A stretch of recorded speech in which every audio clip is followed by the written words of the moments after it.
नमस्कार।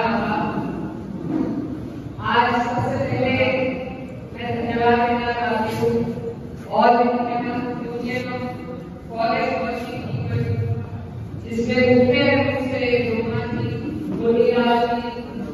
और जितने तमाम साथी जो काम कर रहे हैं, आपका बहुत बहुत शुक्रिया कि आपने इतना अच्छा कार्यक्रम उसका आयोजन कराया। साथ ही मंच पर उपस्थित दूर से चलकर आए सभी गणमान्य व्यक्ति, सुप्रीम कोर्ट के लॉयर्स हैं, हमारे देश के भारत जी हैं, हमारे बड़े और आपके सबसे ज्यादा काम आने वाले वकील साहब, वकील साहब, एमए साहब और जितने भी लोग इस लड़ाई से जुड़े, मैं आप सभी का सरकार धन्यवाद देती हूँ। आज ये जो कार्यक्रम हुआ, अब से कुछ महीनों पहले अक्टूबर में भी एक कार्यक्रम हुआ था, उसमें आपने मुझे भी बुलाया था, मुझे ये सौभाग्य प्राप्त हुआ था। मैं चेहरे साहब का नाम लेकर मुझे आपका गहराई से बहुत धन्यवाद और खासतौर पर आपने जो आयोजन कराया और आपने एक बात कही कि शायद आपकी आवाज में सीमित है, ऐसा नहीं है। यहाँ जितने भी लोग कड़ी कड़ी से हम लोग जुड़े, ऊपर से लेकर नीचे तक जब सब जुड़ेंगे और एक होकर एक आवाज में काम करेंगे तो बहुत हमें चीज मिल सकती है। तो आपका रोल बड़ा है, छोटा नहीं है, आपका बहुत शुक्रिया।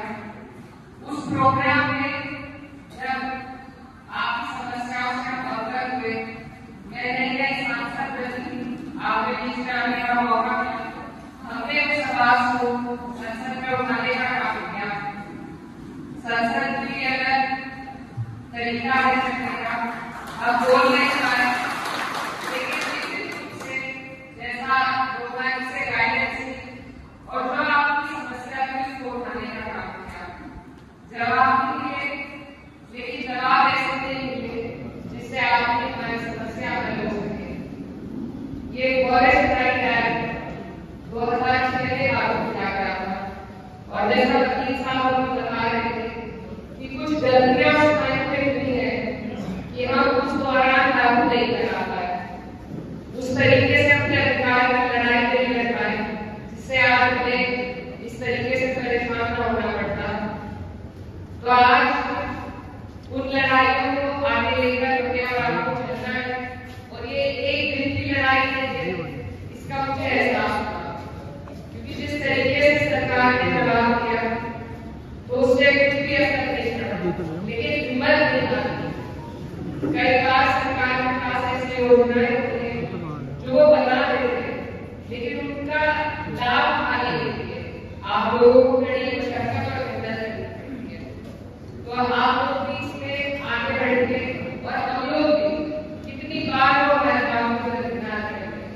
हमें हिम्मत रखनी है, उम्मीद रखनी है और ये जो एकजुटता है इसको बनाकर रखना है।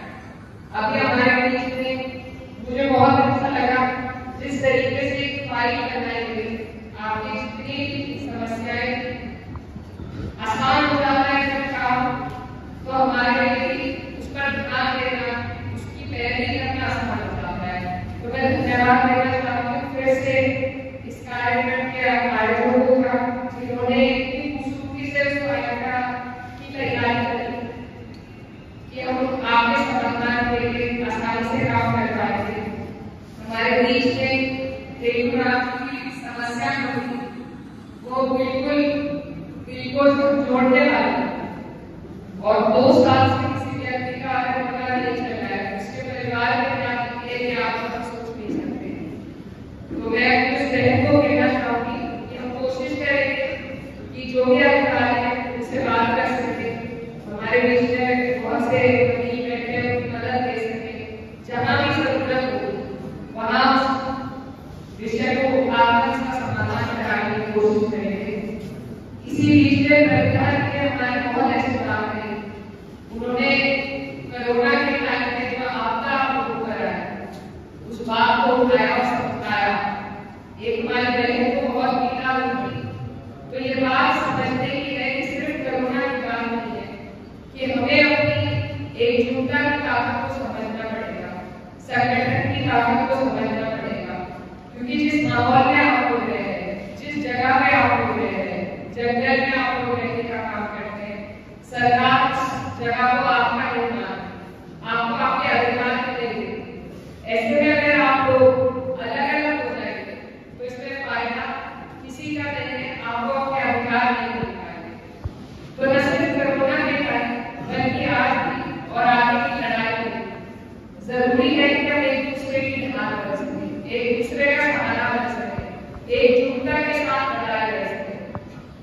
कि जो अधिकारी रहेंगे, अगर एक व्यक्ति आपके सबके पास आएगा तो उस गंभीरता से आपकी आवाज को नहीं सुना जाएगा।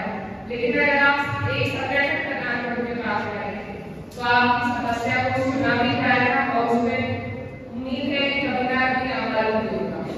तो इसलिए मेरी आप लोगों से सभी से गुजारिश है कि ये बड़े बड़े लोग, सब पढ़े लिखे लोग जो दिल्ली से आकर आप लोगों के बीच में रह रहे, काम कर रहे हैं, आप लोगों को जोड़ रहे हैं, आप लोग इस लड़ाई को लड़े, एकजुट होकर एक दूसरे का सहारा बने, एक दूसरे का ढाल, तभी हम कोई भी लड़ाई ऐसी सरकार से जीत पाएंगे। इसके साथ ही हमारी जो एक सोलर लाइट की समस्या थी, जो पार्टी से आपके विधायक है, मैं उनसे बात करके कोशिश करेंगे, लेकिन फिर वही बात है, आप लोगों को हिम्मत दिखानी होगी जैसा कि आपने कहा, और आपके काम को कराने की पूरी कोशिश जो सामने करेंगे। आज जो हालात हैं,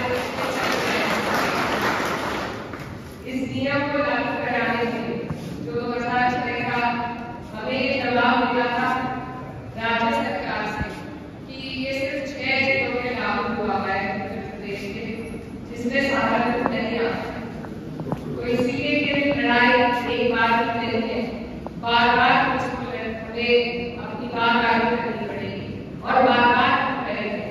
इसमें अगर हमें कहीं से अगर हम कोई सहारा ले सकते हैं तो एक दूसरे का है। और दूसरा, अभी किसान आंदोलन जो हुआ था, सरकार ने बिल्कुल नकार दिया उनकी मांगों को, लेकिन वो लोग अटूट रहे, अड़े रहे और अपनी बात को रख पाए। तो ये लड़ाई थी, उसकी तर्ज पर आपको और हमें लड़नी पड़ेगी। ये लंबी लड़ाई है, लेकिन हम सब जितने लोग लड़ाई करना हुए, हम आपकी इस लड़ाई में आपके साथ खड़े हैं और इस लड़ाई को लड़कर पिछली बार मैं बोलकर आपकी बात को संसद में नहीं कह पाई, लेकिन मैं आज आप लोगों से वादा करती हूँ कि मैं कोशिश इंशाल्लाह जरूर करूंगी कि इस बार आपकी आवाज आपको बोलती हुई सुनाई दे संसद में। मेरा वादा है।